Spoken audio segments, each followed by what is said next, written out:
me présenter en quelques mots.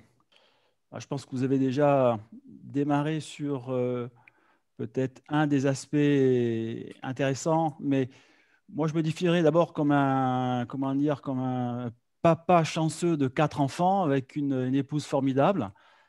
Et voilà, Ça, c'est j'essaie de vivre de ma passion qui est la médecine chinoise. Donc, je traite des patients dans ce domaine-là et j'essaie de transmettre cet art à des personnes qui veulent faire la même chose pour pouvoir aider les gens qui souffrent. Mais vous Et ceci recevez, depuis au moins 25 ans. Ça fait 25 ans que je suis dans le domaine. et vous exercez en Espagne, c'est ça? Et vous recevez des patients en Espagne, des patients que vous traitez par la médecine Je chinoise. reçois des patients qui viennent d'Espagne, de France, de Suisse, de Belgique, occasionnellement des États-Unis, d'Israël. Enfin, j'ai la chance, comment dire, d'avoir beaucoup de gens qui me font confiance. Bon, j'ai beaucoup aimé votre présentation quand je vous ai dit que vous étiez à la fois formateur et praticien, que vous m'avez parlé de ce qui fait la plus belle unité, c'est-à-dire votre épouse et vos enfants. En J'ai lu, sachant que l'épouse est le pilier. L'épouse est le pilier et nous sommes des satellites autour de ce pilier. on est bien d'accord avec ça. J'ai lu, je lis régulièrement vos newsletters et j'ai lu la dernière newsletter qui était autour de la Covid-19. Si je ne veux pas vous trahir, mais vous disiez qu'il n'était pas difficile de soigner, de se soigner de la Covid-19 avec la médecine chinoise. Est-ce que vous pouvez en dire deux mots?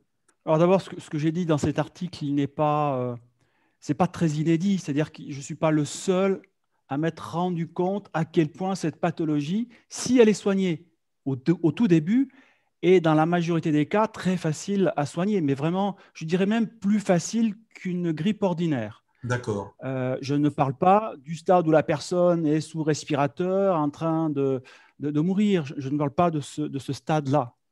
Nous sommes d'accord. Je tout à parle de fait. la personne qui débute, qui commence à avoir des premiers symptômes, ou un mal de tête, ou une fièvre, des frissons, des douleurs musculaires, etc., etc., ou certaines personnes n'ont simplement que de la toux, une difficulté respiratoire.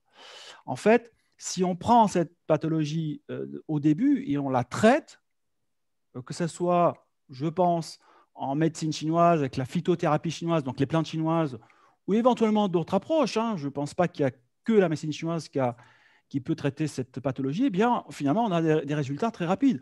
Moi, mon expérience depuis un an, c'est on a des résultats entre 3 et 7 jours, on fait disparaître tous les symptômes voilà, initiaux. Ça nous arrive aussi de soigner des gens qui traînent ça depuis 15 jours, 2 semaines, et on y arrive aussi. Mais D'accord. plus c'est pris tôt, mieux c'est. Et Mieux je peux vous c'est. assurer que je ne suis pas en train de, comment dire, d'essayer de vendre de l'illusion. C'est une réalité et je ne suis pas le seul à le dire. Même dans le monde médical conventionnel, certains ont dit, mais enfin moi je connais quelques personnes, j'ai quelques amis dans la médecine conventionnelle, des médecins, et qui disent, ben voilà, avec leur propre approche, ils arrivent à avoir des résultats remarquables. Mais il ne faut pas attendre que la personne soit en insuffisance respiratoire, manque d'oxygène, parce que là, c'est souvent trop tard. Que se passe-t-il en Espagne par rapport à ce qui se passe en France? Est-ce que vous avez les mêmes contraintes ou les mêmes règles? Alors, si vous voulez, pour être plus clair, en fait, je ne suis plus, mon cabinet n'est plus en Espagne. Maintenant, mon cabinet est à Andorre, d'accord, ce qui est pas très loin d'où j'étais avant. Je suis à peu près à 2 heures, 2 heures et demie où j'étais avant. Et les contraintes qu'il y a, en tout cas en Espagne, ont été similaires à la France pendant, en tout cas, la première partie de cette année un peu folle. Et aujourd'hui, ben, ça dépend des régions. Mais c'est un petit peu comme en France, ça ouvre, ça ferme, ça recommence, ça s'arrête. On commence à libérer un peu des choses et puis on referme. C'est très, très épuisant. Il y a un petit peu plus de possibilités pour les restaurateurs de travailler, ce qui permet de leur sauver un peu la mise ou la vie, j'allais dire. Euh, pour le moment, voilà, c'est relativement similaire à ce qui se passe en France avec les mêmes stratégies qui ont été prises collectivement au départ par certains comités scientifiques qui ont dit cette pathologie ne peut pas se traiter, il faut attendre, et si jamais il y a des risques, enfin des troubles respiratoires sérieux ou un problème d'oxygénation, à ce moment-là, on intervient. ce qui me paraît être vraiment la vraie erreur de la gestion de cette pandémie. Tout le reste, c'est compliqué. On peut difficilement juger. Peut-être qu'on aurait fait pire à la place de nos dirigeants. Donc, moi, je ne leur lance pas du tout la pierre. En revanche, je pense que les scientifiques ont fait des choix malheureux qui, à mon sens, nous ont obligés de faire ce genre de contraintes qui a étouffé l'économie, qui a étouffé notre société et qui fait qu'aujourd'hui, on n'a pas encore contrôlé cette pandémie parce qu'il y a de nouvelles pandémies. En fait, il n'y a pas qu'une épidémie. En fait, il y a eu plusieurs épidémies successives qui ont fait qu'on en est encore à utiliser la peur et la contrainte pour essayer de limiter la casse. Ça me paraît vraiment un choix désastreux. Je peux me permettre de dire ça, car mon expérience de praticien de médecine chinoise me permet de dire que l'on peut soigner facilement cette pathologie. Peut-être qu'on ne peut pas la soigner pour tout le monde facilement, mais en tout cas, pour le moment, aujourd'hui, je touche du bois sur mon bureau qui est en bois. Je peux vous assurer que je n'ai eu aucun échec pour soigner les patients qui démarrent un Covid. Aucun échec. Et il y a de plus en plus de gens qui se rendent compte que ça ne vaut pas le coup d'attendre le stade terminal, entre guillemets, si vous me permettez l'expression, de cette pathologie pour faire quelque chose. Et donc, il y a de plus en plus de gens qui se tournent vers nous, praticiens de médecine chinoise, et ils ont raison, parce que le plus souvent, ils sortent plus vite de la pathologie, surtout, non pas, vous savez, les symptômes de ce qu'on appelle le Covid long, c'est-à-dire des gens, après avoir fait l'aspect plus aigu, et vont se trimballer pendant des mois et des mois et des mois des effets secondaires ou neurologiques ou sur l'odorat, le goût, la manque d'énergie, de la grande fatigue, etc., qui ne sont pas là si on traite tout de suite la pathologie. Donc c'est bien triste qu'on ait géré cette épidémie, cette pathologie de cette manière-là. Est-ce que vous pouvez dire ce qu'apporte la médecine chinoise dans ce traitement de cette épidémie? Alors d'abord, c'est très, très amusant parce que la médecine chinoise est très ancienne. Elle a, selon les sources, entre 3000 et 2500 ans.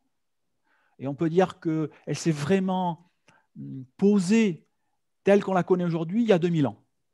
Et un des premiers textes fondateurs de ce qu'on appelle la phytothérapie chinoise, c'est-à-dire l'usage des plantes médicinales pour aider des gens qui souffrent, donc à visée thérapeutique, eh bien, dans cet ouvrage, qui s'appelle le Shanran-lun, et puis en fait il est en deux parties, ça s'appelle le Shanran-lun et le Qinghuo-Yalue, mais la première partie s'appelle le Shanran-lun, si vous voulez, qui s'appelle le traité des lésions du froid, a une très très bonne analyse de ce genre de troubles viraux, de ces maladies virales, oui. Que ce soit la Covid, que ce soit la grippe habituelle ou d'autres maladies virales. Et en fait, c'est très, très amusant parce que lorsqu'on observe nos patients qui souffrent de la Covid, on dirait presque des cas d'école, comme on dit, qui sont exprimés tels quels pratiquement dans un texte qui a 18 siècles. Alors, bien sûr qu'ils ne parlaient pas de la Covid, puisque c'est a priori un type de virus nouveau, particulier, qui s'est transmis à l'homme, à l'être humain. En revanche, ce qui est certain, c'est que c'est un outil, cet outil qui a 18 siècles, fantastique pour analyser, si vous voulez, la typologie, le type de Covid. Parce qu'il n'y a pas un Covid, si vous voulez, une Covid. Il y a en fait différents types. C'est-à-dire que selon les patients, ils vont exprimer des choses un peu différentes. Oui, on retrouve la fièvre et les frissons, par exemple, assez souvent. Mais certains ont, par exemple, très peu de fièvre, beaucoup de frissons. D'autres ont des frissons et de la fièvre simultanés. D'autres ont des frissons et une fièvre en alternance, ce n'est pas en même temps. Oui. Et certains font des grands frissons, enfin une grande sensation de froid, de frilosité, sans fièvre. Ben, tous ces cas répondent, si vous voulez, à des stratégies thérapeutiques, des plantes, des combinaisons de plantes totalement différentes. Et ça, c'est notre travail, nous, praticiens de médecine chinoise, d'évaluer le déséquilibre du patient, que ce soit pour le Covid ici ou pour d'autres pathologies, pour pouvoir ensuite proposer le traitement le plus adapté possible pour qu'il y ait une meilleure efficacité possible. C'est pourquoi moi, j'ai réussi à obtenir des résultats qui peuvent être étonnants, mais qui sont vrais. C'est qu'on soigne Le Covid, allez, le plus long que j'ai eu, c'était 7 jours pour vraiment se débarrasser de l'essentiel. Mais le plus souvent, c'est 3, 4, 5 jours. Il y a encore récemment, j'ai un couple comment dire, je soignais donc le mari d'abord en début de semaine. Et puis, je crois 2 jours après, il était dans son jardin en train de tondre sa pelouse. Ok, il n'y a que le Doliprane qui normalement doit traiter cette maladie. Mais non, il y a autre chose à faire, il y a des possibilités, notamment en médecine chinoise, et c'est triste qu'on n'ait pas pu laisser les gens qui avaient des propositions à faire pour soigner cette maladie. Je parle de la médecine chinoise, ça peut être d'autres formes de médecine, on va dire, non conventionnelle, naturelle, ou même au sein de la médecine conventionnelle, laisser les gens traiter les malades.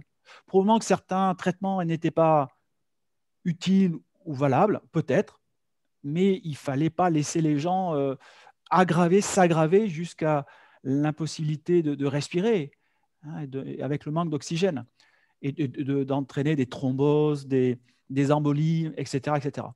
Donc, voilà, ce que peut apporter la médecine chinoise, c'est d'abord une manière de faire le bilan du patient, un diagnostic, si vous voulez. Alors, je sais qu'on est... Ce terme est normalement réservé à la médecine conventionnelle. Alors, j'ose l'utiliser pour que ce soit clair pour les gens qui nous écoutent. Eh bien, la médecine chinoise, en fait, analyse les symptômes de votre pathologie, essaie de voir quels sont les mécanismes pathologiques derrière cette pathologie, et à partir de là, met en place une stratégie thérapeutique de soins, que ce soit avec des plantes, que ce soit avec des aliments aussi en diététique, ça peut être aussi avec l'acupuncture, avec ce qu'on appelle la moxibustion, avec on va dire le massage thérapeutique chinois, etc. Mais pour le Covid, il n'y a rien qui égale la phytothérapie chinoise au sein de la médecine chinoise. Daniel. Est-ce que vous, dans les cas que vous avez eus et que vous avez traités, est-ce qu'il y avait des cas de comorbidité? Oui, quelques-uns. Ce n'est peut-être pas la majorité. Et c'est triste parce que je pense que c'est ces personnes-là en priorité qu'on aurait dû traiter le plus tôt possible. J'en ai eu quelques-uns. Des cardiaques, des diabétiques, des choses comme ça. Donc oui, j'ai eu. Mais ce n'était pas une majorité, c'est vrai. Et vous pensez que la médecine chinoise peut aussi s'appliquer pour ces gens qui ont des comorbidités? Je pense que c'est sûr et certain. Et les expériences que j'ai eues m'ont montré que oui, il y a pas de... Je dirais que c'est surtout sur ces gens-là qu'il faudrait appliquer ces méthodes, je dirais, précoces. Il faut traiter cette maladie le plus vite possible.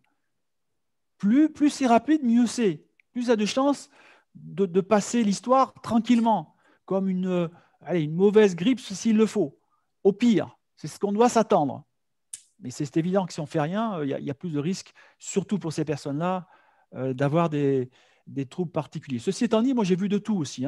En dehors de mon expérience personnelle, quelques amis, d'anciens patients qui m'ont raconté leur aventure, certaines personnes qui avaient justement plusieurs maladies relativement à risque par rapport à la Covid, ont fait la Covid, et puis en 3, 4, 5 jours, 7 jours, ils l'ont passé, il n'y a eu rien du tout.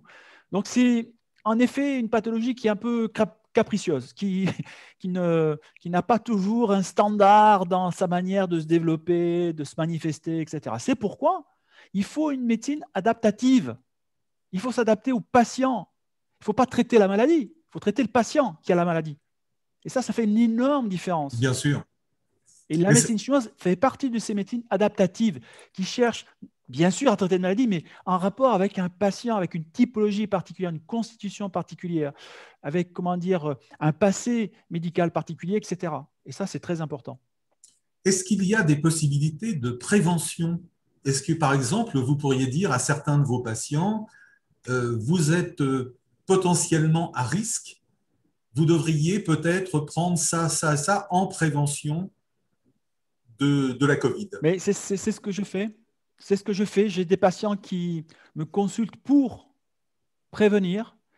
Donc, au-delà de l'aspect de la médecine chinoise, je propose toujours de la vitamine D, vitamine C, zinc. Voilà, donc ça, je fais ça, plus un traitement de plantes chinoises qui va, pour faire simple, hein, pour ne pas perdre l'auditoire, c'est qui va renforcer les défenses immunitaires. C'est-à-dire qu'en fonction des faiblesses, des forces de la personne, on va utiliser des combinaisons de plantes différentes. Donc, normalement, si on fait bien notre travail en médecine chinoise, ce sont des traitements individualisés. C'est de la haute couture, ce n'est pas du prêt-à-porter. Et grâce à cela, on a assez souvent, pas toujours, je ne dis pas qu'on fait des miracles à chaque fois, je ne dis pas qu'on a réponse à tout. Bien sûr que non. On a aussi beaucoup de limites. Mais bien sûr. Mais assez souvent, même pour des pathologies qui sont des fois, qui n'ont pas de réponse ou des réponses incomplètes en médecine conventionnelle, on peut nous aider, compléter et aider vraiment les personnes à avoir un mieux-être. Vous avez dit tout à l'heure que vous n'exerciez plus en Espagne actuellement, vous étiez en Andorre, c'est ça? Oui, tout à fait. Au début de la Covid, je suppose que vous étiez encore en Espagne, non? Enfin, je vais vous dire, je vais faire un aveu. Je suis allé en fait au mois de mars enseigner, comme ça m'arrive régulièrement, à l'étranger. J'étais allé en fait au Brésil. Je suis allé enseigner au Brésil. J'ai un groupe fantastique là-bas, des gens vraiment formidables, les Brésiliens. Hein, il ne faut pas confondre le peuple et leurs dirigeants surtout. Donc c'est vraiment un peuple fantastique. Oui. Et je suis revenu en Espagne, hein, parce qu'en Andorre, il n'y a pas d'aéroport. Je suis revenu par l'Espagne et je suis revenu le jour où ils ont fermé, où le confinement a démarré en Espagne. Et j'ai vécu quelque chose que je n'avais jamais vécu de ma vie. C'est si vous voulez, l'aéroport, il était quasiment désertique. Alors un peu moins à Madrid, parce que j'ai fait une halte à Madrid. Mais alors sur Barcelone, on aurait dit, je ne sais pas, un film, comment dire, de science-fiction. De science-fiction. Pratiquement plus d'être vivant. C'était vraiment une impression très, très bizarre. De et on fin voyait du qu'il y avait monde. déjà la peur qui avait été transmise dans la population. On le sentait très, très, très nettement. Et ça à mon avis, c'est une autre, à mon avis, erreur que nous avons fait collectivement, je pense, les médias, nos dirigeants, certains scientifiques, c'est d'avoir imposé la peur par rapport à cette pandémie, alors que je ne dis pas qu'il fallait forcément fermer les yeux sur certaines choses ou mentir, mais c'était trop souvent alarmiste. Et des fois, on nous a promis des chiffres qui étaient, mais on se dit, ça y est, alors c'est sûr que c'est la fin de tout. On nous promettait en France 500 000 morts, quand notre président français, que je respecte, avait annoncé, je crois, au deuxième confinement, je crois, 400 000 morts ou 40 000 morts, je ne me rappelle plus les chiffres, mais c'est un truc complètement extravagant. Moi, ce que je vois, Daniel, c'est quoi? C'est de plus en plus de personnes qui ne sont pas bien psycho-émotionnellement. Il y a de plus en plus d'anxiété, de dépression, vraiment à des mal-être profonds qui n'existaient pas il y a un an. Hein. Il y a une explosion de vraiment des troubles émotionnels. Et je pense que c'est parce que même ceux qui n'ont pas été touchés, ils se sentent de plus en plus oppressés. L'aspect social nous manque. Voilà, c'est là en ce moment là, vraiment l'état psycho-émotionnel, en tout cas des Espagnols, des Français, des Andorrans, ce sont les gens que je côtoie d'un point de vue professionnel ou personnel, c'est vraiment très, très dur, très, très, très, très mal. Et sachez une chose, c'est qu'il y a une étude récemment anglaise qui est sortie, qui a démontré que 30% des gens qui ont eu la Covid, 30%, dans les 2 ou 3 mois qui suivaient le Covid, manifestaient une maladie psycho-émotionnelle. Alors, ça pouvait être des choses très, très simples, comme de la simple anxiété, jusqu'à une psychose. Alors, je ne dis pas que tout le monde fait de la psychose après avoir fait le Covid. Oui. Tranquille. Pas ça que je dis. Mais il y a quand même 30% de gens qui ont des troubles émotionnels ou psychiatriques après avoir eu le Covid. 30%, ce n'est pas 100%. Mais ça fait beaucoup. C'est énorme. Ces gens-là, plus tous les gens qui souffrent de l'angoisse qu'on vit en permanence, des peurs, des confinements, on n'est plus en interaction. Certains ont perdu leur job. Certains, qui n'ont pas droit à l'aide d'État ou ceux qui n'ont pas la possibilité d'avoir le chômage partiel perdent leur activité. J'ai des confrères, mais ils sont quasiment ruinés. certains qui s'en sortent super bien. Alors, c'est très bizarre, cette histoire, parce que mais certains de mes collègues en France, certains, mais ils explosent, ça fait exploser leur cabinet, et d'autres, ils se sont effondrés. Et Donc, comment ça s'explique, ça, cette alors qu'ils marchaient différence? bien. Je ne sais pas, peut-être des régions sont plus touchées, peut-être qu'il y a des caractères aussi, je ne sais pas. Je ne m'engagerai pas là-dessus, j'ai aucune idée. Mais en tout cas, ce qui est certain, c'est qu'il y a quand même beaucoup de souffrance actuellement, et je pense qu'on aurait pu éviter une partie de cette souffrance. Vous avez presque répondu à deux questions que je voulais vous poser, Philippe. La première question, c'était quels sont pour vous les effets collatéraux de ce qui s'est passé? Donc, vous avez répondu déjà en partie par rapport à des maladies. En résumé, oui, en résumé, disons, on peut dire que je pense que l'aspect économique va être dramatique et dramatique. Peut-être pas autant qu'on le croit, parce que peut-être qu'il va y avoir un sursaut de la consommation. Enfin, je ne veux pas faire l'économiste, hein, ce n'est pas ma spécialité, je ne suis pas là pour ça. Mais c'est évident que si l'économie va mal, il y a beaucoup d'autres choses. La santé va très mal après. Vous savez, on dit souvent, c'est pour rigoler, le travail, c'est la santé. Ben, je peux vous le confirmer, que le travail, c'est la santé. Et que quand on perd son job, c'est pas simplement son gagne-pain pour vivre, payer son électricité, son gaz, etc. C'est également sa manifestation dans la société. C'est donner son sens à sa vie. On ne vit pas tous par notre travail, mais beaucoup d'entre nous, nous avons besoin de nous positionner socialement dans notre société. Et par rapport à ça, perdre son travail, c'est épouvantable. Et à partir de là, plein de pathologies peuvent être provoquées. Certes, des maladies émotionnelles, mais aussi des maladies autres, Bien totalement sûr, physiques ou bien sûr, psychosomatiques. bien sûr. Et donc ça c'est évident que ce qu'on vit là, c'est historique. Ça, c'est évident, c'est historique. De par, pour moi, euh, la simplicité à soigner cette pathologie et à l'inverse, les effets incroyables que ça a pu provoquer dans notre monde qui est interconnecté, où probablement beaucoup de nos dirigeants ont paniqué au départ et ils ont eu raison et j'aurais fait pareil. On ne connaissait pas, on ne savait pas ce que c'était. On pouvait imaginer le pire. Et puis tout ce bazar, on sait que c'est historique. Et moi, je suis persuadé que ça va donner naissance probablement à des évolutions. Sûrement. Probablement, j'espère, en tout cas favorable, peut-être moins favorable, je ne sais pas. Mais c'est évident que ça va ébranler des choses. Et par rapport à ça, je pense que donc il y aura ça comme conséquence. Il y aura probablement des changements importants dans nos sociétés à niveau mondial. Mais même, ça pourrait avoir des impacts au niveau politique, c'est évident, des impacts au niveau, comment dire, du travail des gens, des impacts de la santé des gens, de la santé physique et émotionnelle. Voilà pour moi les conséquences de cette épidémie. Vous avez parlé tout à l'heure du Brésil.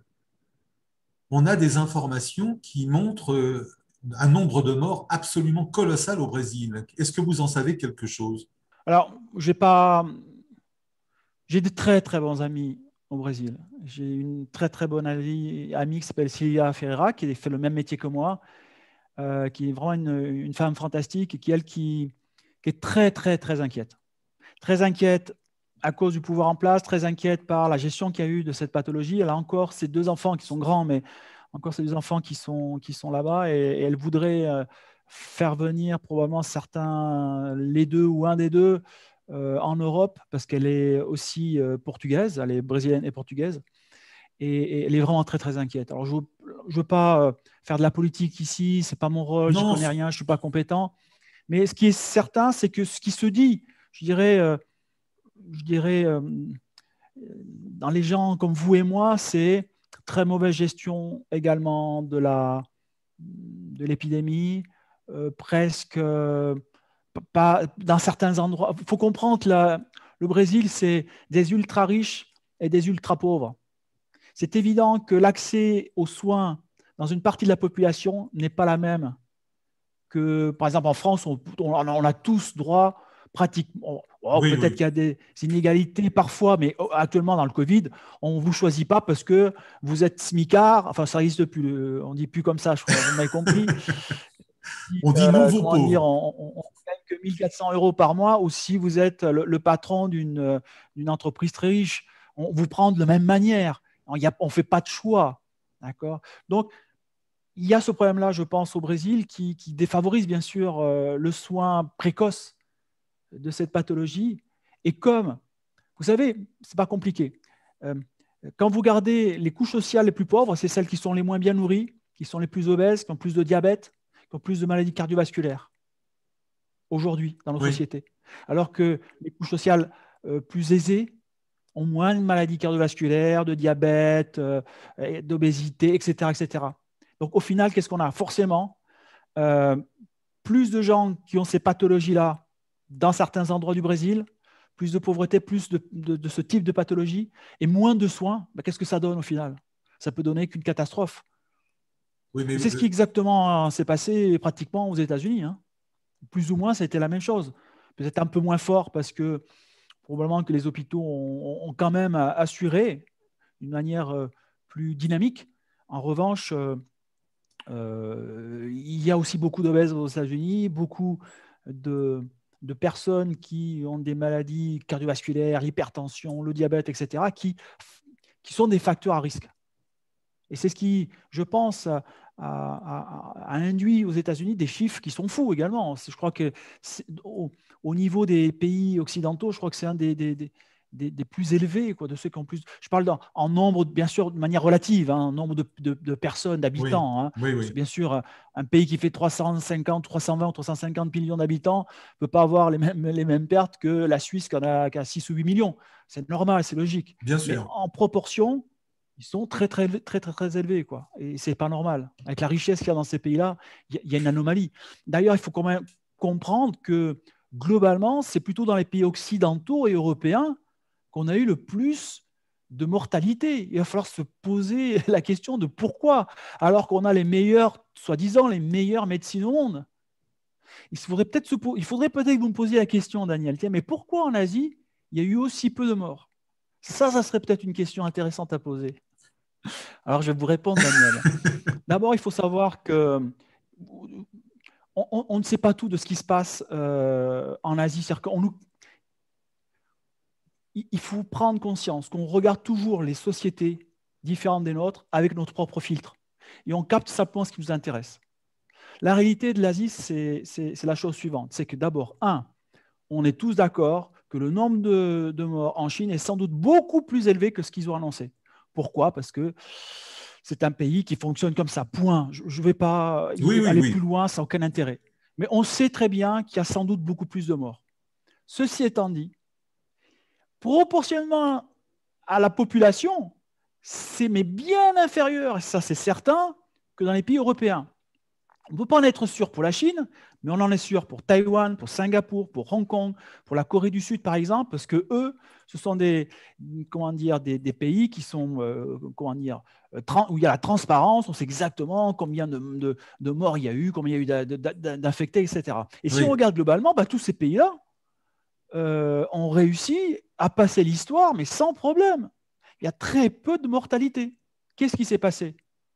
D'abord, ils avaient l'expérience de 2003, quand il y a eu l'épidémie de SRAS, qui a duré que quelques mois, mais qui a fait prendre conscience aux Asiatiques qu'il y avait un danger, qu'il fallait faire attention, et à partir de là, mettre en place des stratégies en cas de nouvelle épidémie. C'est ce qu'ils ont fait, beaucoup de traçage, etc. Bon, bref. Donc, ils étaient prêts pour l'épidémie. Et deuxième chose, ils n'ont pas attendu que les gens soient en insuffisance respiratoire pour traiter les patients. Ça aussi. C'est qu'ils ont traité précocement. Les Chinois ont utilisé notamment, par exemple, la fameuse hydroxychloroquine qui a fait couler tant d'encre dans la polémique. Mais pas que ça. Ils ont utilisé beaucoup de choses. Et surtout, ce qu'on ne sait pas, ce qu'on ne nous dit jamais dans les médias, je trouve ça incroyable, il y a eu un usage massif partout en Asie des plantes médicinales chinoises. Oui. Ce qui a permis, pour beaucoup de gens de se soigner comme ça et donc d'arrêter, si vous voulez, leur niveau, au lieu d'être infectés sur 15 jours, si vous traitez rapidement les personnes, au bout de 3 jours, 5 jours, 7 jours, ils ne sont plus infectants. Donc, le fait d'avoir traité, les gens se sont traités avec des plantes chinoises. Moi, je suis dans des réseaux, ce qu'on appelle WeChat, si vous voulez, c'est l'équivalent de Signal, de WhatsApp, etc., ou de Telegram. Donc, il y a des réseaux, d'accord, où on parle, on communique, etc. Des groupes, si vous voulez, de professionnels. Oui, oui, voilà. Et tous les collègues, ils bossaient à fond pendant ces périodes-là. Au début, enfin, c'était surtout les 3 premiers mois. Ils bossaient comme des fous, comme des fous. Moi, j'ai encore quelques amis à Wuhan où s'est développé, a débuté a priori l'épidémie, mais les médecins de médecine occidentale travaillaient à fond, mais les médecins de médecine chinoise à fond également.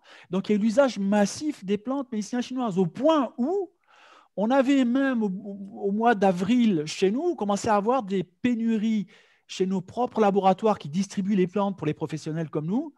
On commençait à avoir des pénuries sur certaines plantes. J'ai jamais vu ça. Oui, Ça oui. peut arriver ponctuellement, mais que 3, 4, 5, 10, 15, 20 plantes ne sont plus disponibles, c'était hallucinant. Chez nous, ça n'était jamais arrivé. Ben pourquoi? Parce que les Asiatiques ont gardé les plantes pour eux, quoi. Ils se sont servis en premier. Et ça, je comprends. Je ne critique pas ça du tout. C'est normal. Chacun essaie de sauver sa peau. C'est logique. J'aurais fait la même chose. Est-ce que En c'est revanche, ce encore qui est le certain, cas? c'est que de quoi non, non, il n'y a plus de pénurie. Et depuis, si vous voulez, actuellement en Asie, il n'y a pas ce qui se passe en Europe. Ils ne referment pas, ils ne reconfinent pas, ils font attention, mais il y a très peu, il y a très peu de cas, quoi. C'est très simple, on en meurt quasiment plus. Oui, Peut-être ça va recommencer dans 15 jours, je ne sais pas. Je ne dis pas que c'est fini. Je dis simplement, c'est qu'actuellement, et depuis des mois et des mois, la vie a repris. Vous pouvez aller au restaurant, vous pouvez comment dire, le travail a repris normalement. L'activité est quasiment normale. Et ça depuis déjà longtemps. Alors que nous, on n'arrête pas d'ouvrir, de fermer, d'ouvrir, de fermer.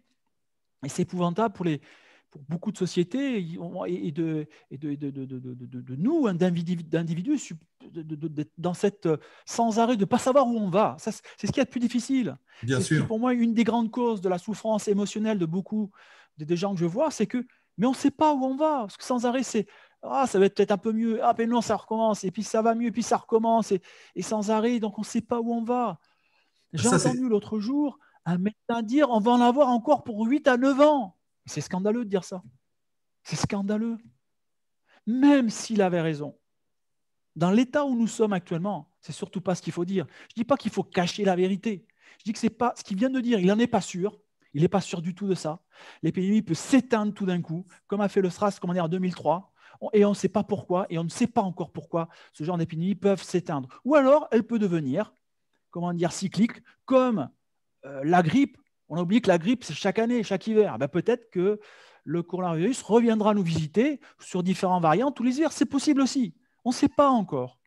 Mais dire, dans l'état où on est, bien sûr, un journal important, dire on en a encore pour 8 ou 9 ans, il disait, voilà, c'est encore un peu plus de peur, quoi, un peu plus de pression. Ben, il n'y a plus ça en Asie. On n'a plus ça en Asie. Moi, j'ai un très bon ami qui vit à Taïwan, vit complètement normal. Il, il a sa vie normale. Pas été, je crois qu'ils n'ont pas ils ont pas fait de confinement jamais. Mais au-delà de ça, alors on peut comprendre, c'est une île, c'est plus facile à fermer les frontières. D'accord. Mais ils ont fait le job. Ils ont oui, dit, on n'a pas de cas pour le moment, il ne faut pas qu'on l'en fasse rentrer. Donc chaque personne nouvelle qui est rentrée par soit les bateaux, soit, c'est une île, soit bateau, soit avion, c'était très simple, c'était 15 jours de confinement, mais d'une personne, de la personne. On n'impose pas au peuple entier de se confiner, bien c'est simplement sûr. les gens à risque. Et avec traitement, test, etc. C'est sûr que vous étiez sûr quand vous sortez de l'hôtel d'être nickel, propre, Oui, oui, impeccable. oui. Mais c'est ce qu'il fallait. Bon, je ne dis pas que c'était facile à faire en France, sans doute c'était beaucoup plus compliqué. Et encore une fois, je ne veux surtout pas jeter la pierre à nos dirigeants parce que je pense que c'est une situation exceptionnelle, compliquée et j'aurais fait sans doute pire. D'accord? En Oui, revanche, je vois que en Asie, ils ont géré différemment parce ils étaient déjà prêts pour les épidémies. Ils ont traité tout de suite et ils ont fait un usage massif des plantes médicinales chinoises. C'est pour ces 3 raisons que la situation est totalement différente de la nôtre et complètement à l'inverse, où ils ont une vie quasiment normale et beaucoup moins de décès, quoi. Comment vous voyez l'avenir? Comment vous voyez l'avenir immédiat Vous voulez dire par rapport à cette épidémie? par rapport à cette épidémie? Oui. On s'est tous trompés. Parce que moi aussi, quand c'est arrivé, en fait, on commençait à parler de tout ça en décembre un tout petit peu, et puis après en février. Bien sûr, moi, je suis dans le monde médical, même si mon pays, la France, ne pense pas que je suis dans le monde médical. En fait, moi, je suis, c'est ma fonction, c'est que je soigne les gens et je pense le mieux possible. Et je pense qu'il y a beaucoup de gens qui me font confiance pour ça. Donc, je suis dans le milieu médical. Donc, je suis à 100% d'un certain réseau où on parle beaucoup médecine et ce qui arrive, etc. Et puis, comme beaucoup, j'ai pensé franchement que ça allait faire comme une grosse grippe, peut-être un peu plus sévère que d'habitude. Je parle du mois de mars, février-mars, et que ça allait s'éteindre comme souvent en avril-mai, ce qui a été le cas. Et ce qui s'est passé, c'est qu'il y a eu les variants. En fait, il y a des nouveaux variants qui se sont créés. C'est les variants qu'on refait partir, ce qu'on a appelé la deuxième vague, la troisième vague. Ce n'est pas des vagues d'exactement le même virus. C'est des variants. Et ces variants, c'est naturel qu'il y ait des variants. C'est ce que fait la grippe chaque année. C'est ce qui fait la grippe chaque année et qui fait que c'est pour ça que la vaccination de la grippe n'est pas toujours efficace pour la grippe. C'est parce qu'on ne peut jamais exactement prévoir à l'avance quel type de variant ça va être. Parfois, ça tombe bien, c'est impeccable, une couverture impeccable, et des fois, ça marche beaucoup moins bien, et voire on est à côté de la plaque. Il faut le dire, il ne faut pas fermer les yeux là-dessus. Et donc, du coup, ces différents variants ont fait que, on a l'impression qu'à chaque fois, elle revenait, la même épidémie. Non, c'est de nouvelles épidémies, si vous voulez, avec à la clé même des modifications de la symptomatologie. Parce que moi, entre mes patients du mois de mars dernier et ceux d'en ce moment, il y a des nuances, il y a des différences. Donc, on voit que ce n'est pas exactement, si vous voulez, la même maladie. D'accord. Ce n'est pas exactement la même maladie. On voit que c'est le Covid numéro 2, numéro bis, numéro terre, si vous voulez. Et on sent qu'il y a des variantes de cette pathologie. Et donc, c'est pourquoi je pense que je ne peux pas, aujourd'hui, je ne peux rien dire. Je n'ai pas les compétences de toute façon, si ça va s'arrêter ou pas.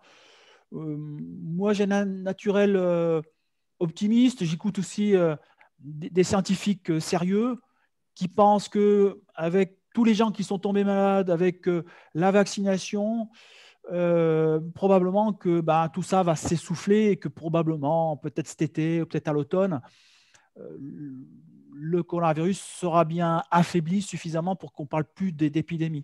Je veux savoir ce que vous pensez des vaccins. Écoutez, moi je pense qu'il faut laisser la responsabilité aux gens qui sont, par exemple, qui ne souhaitent pas être vaccinés, leur laisser cette liberté-là. Si les gens qui veulent se faire vacciner ont confiance au vaccin, ils ne doivent pas avoir peur. Ils ne doivent pas avoir peur d'être embêtés, puisqu'ils ont confiance au vaccin, normalement, ils sont couverts. Et qu'ils laissent la responsabilité à ceux qui ne veulent pas se vacciner de tomber malade, voire même de mourir. Chacun a le droit, je dirais, quelque part, de choisir sa vie ou son décès, pourquoi pas. Moi, je suis pour la liberté. Certains y croient un peu, certains n'y croient pas du tout. D'accord ? Moi, je pense qu'on a été vraiment très culottés de proposer surtout des vaccins d'une technologie nouvelle et qu'on saura vraiment s'ils sont valables, en tout cas, qu'on peut d'effets secondaires ou qui n'entraînent pas trop d'effets secondaires que dans 1 an et demi. On le sait. Actuel qu'on peut avoir, un peu de fièvre, mal à la tête, ça c'est assez banal. D'accord ? Ces effets secondaires ils sont très acceptables. Tout le monde peut accepter ça. En revanche, des narcolepsies, comme c'est arrivé beaucoup avec la vaccination du H1N1, ça, c'est pas acceptable. C'est tout simplement pas acceptable. Parce que si on vaccine beaucoup de monde et qu'il y a le même taux d'effets secondaires graves, on va avoir beaucoup de gens qui auront des graves problèmes de santé toute leur vie, jusqu'à la fin de leur vie, alors que c'est une pathologie ultra facile à traiter, mais enfantine à traiter. C'est ça que je trouve un peu injuste. D'accord ? Donc, vaccination, je suis pour ceux qui disent qu'ils veulent le faire, je suis pour ceux qui disent moi, je ne veux pas le faire. Et qu'on laisse la liberté aux gens de choisir en leur âme et conscience. Il faut arrêter de prendre les gens pour des imbéciles. Et puis, ils ont le droit. C'est leur droit. Laissez-la cette liberté-là. Et les gens qui sont vaccinés seront protégés. Donc, c'est génial. Voilà. Après, j'espère que dans 1 an et demi, on aura des bonnes nouvelles, qu'on s'apercevra que cette nouvelle technologie aura été géniale parce que ça a apporté une bonne couverture de cette épidémie, qu'il n'y a eu pas de gros effets secondaires à long terme. Donc ça, j'aurais dit, à ce moment-là, je dirais bravo, génial, et j'irai me vacciner. En attendant, moi, je ne veux pas être cobaye, je ne veux pas servir de cobaye.